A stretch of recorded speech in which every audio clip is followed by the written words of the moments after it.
Welcome back to the channel. My name is Brad and this is SuperCoach Pro. Today's video we are doing the round 1 team for 2022. This is my final video before the actual round 1 teams line up.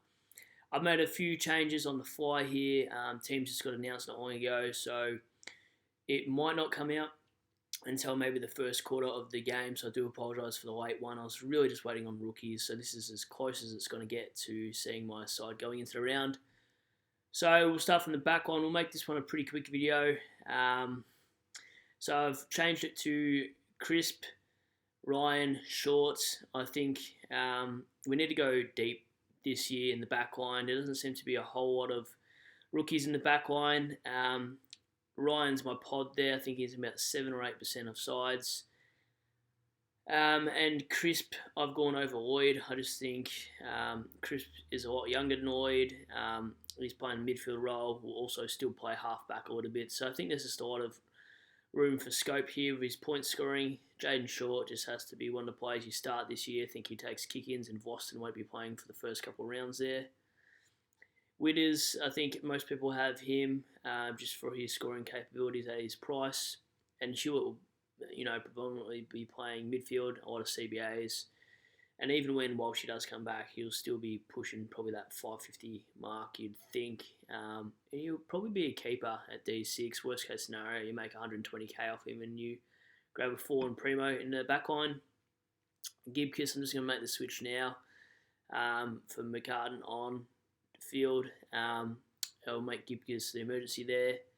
Tonight I'm going McRae, VC. I don't really know how much you're going to use a loophole if he goes big tonight. So Took Miller into West Coast is the captaincy option for me. And this midfield's pretty standard, to be honest. Running Lockie Neal, Rao at M4 is a little bit risky. But I think there's a lot of points in this midfield right here. I'm not starting Steele this year. I'm hoping he can come around to that 560, 580 mark we saw him do last year. And that's when I picked him up about that sort of midpoint of the year. So a little risky starting without him, but I just gone deeper in that back line there because I don't want Mitch Hinge. I think he's possibly for the sub and his AC joint going into round 1 doesn't look great. I just don't like to take a player in with an injury concern. And Sin hasn't been named yet, so I'm not sure what the go is if he will get a game. And I don't really want to pick a mid-pricer such as Chapman or Bowie. I've gone a little bit cold over that mid-price in the back line.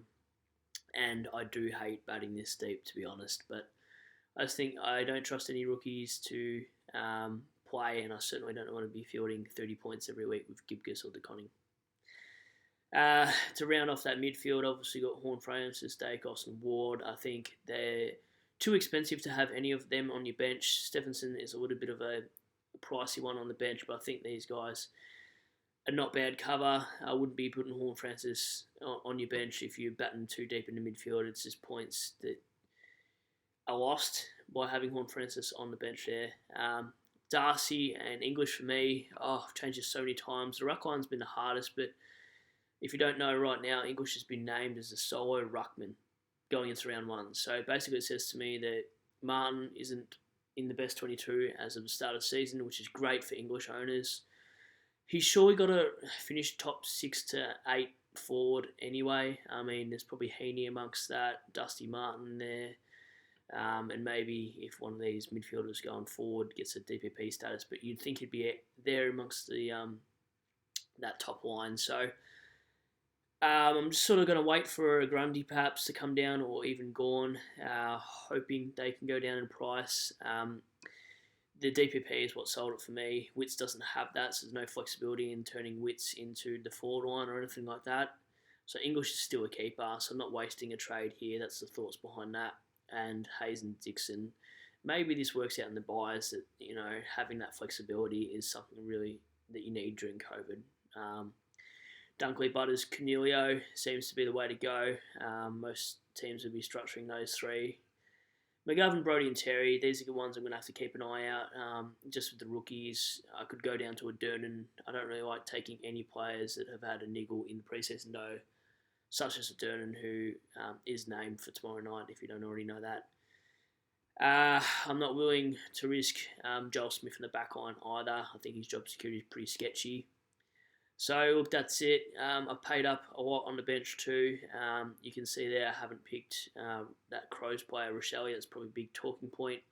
I think Nash outscores him anyway, and it's only about $5,000 more expensive, and he's a pod emergency there. So I think, that Rochelle bloke has to score 3 goals for just a decent score. I think Nash will play that wing role as he did at Richmond, and he's been in the system a lot longer than a first-year player, obviously. So that's the reason behind that. I don't really got enough money to play around with things. My team might be subject to change depending on the rookie situation. But I think this is what it will be. There might be 2 changes, you'd think.